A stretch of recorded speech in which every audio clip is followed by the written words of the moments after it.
Hey Doc, it's Christy. Okay, so I'm going to talk to you about all this multi-unit stuff, and I'm looking in the prosthetic catalog, and I'm going to tell you what pages everything are on. Okay, and I'm going to try to do as fast as I can, but this will give you something to go back and reference. So obviously the first thing you need are going to be multi-units, and multi-units you're going to need, if you're doing an all-in-6, you're probably going to do 4 straights and 2 angled 17 or 30 degrees.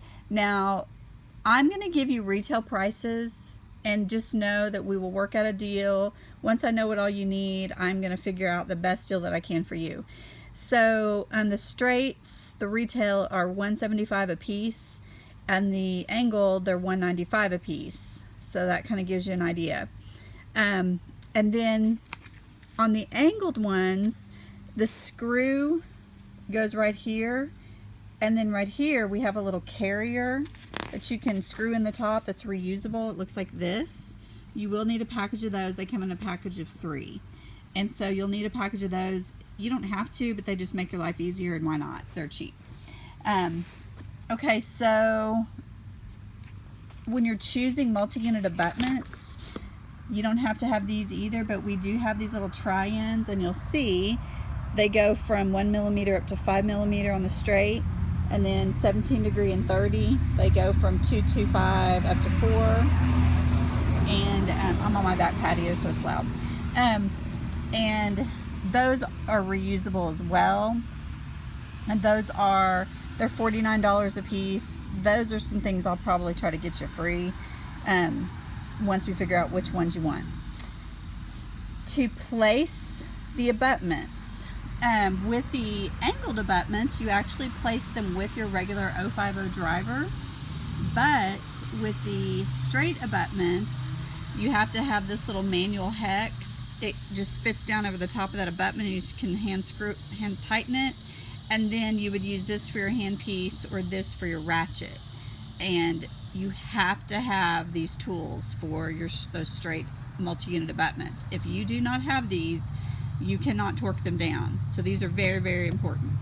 And then of course, when you're converting the denture, you're going to need these titanium copings, because those are what actually, when you hole out the denture, these are actually what end up in the denture, so that you can put the screw, you can screw them down. Okay, the top of them ends up whacked off once you get them placed in the denture.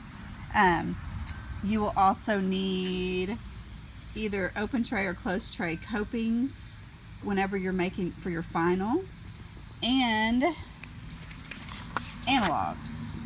So the other thing that I would suggest getting, just because the multi-unit abutment screws for the angled, the screws are T90. They're super, super tiny.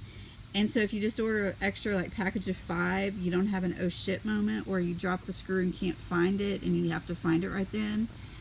So those would be good to have on hand. I'm not going to say, but I'm pretty sure we've learned that the hard way.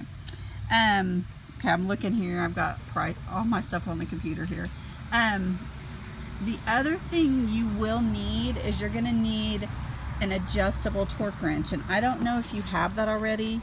I don't know if you just have the little torque wrench like this that just breaks at 30, but you're going to need one of these 2 torque wrenches, because the multi-unit screws torque to 15. Everything else we have torques to 30, but these torques 15. Everyone needs to have one of these, because all the different implant companies, everything torques different. What else? Oh, the other thing you have to have is you have to have drivers that are longer.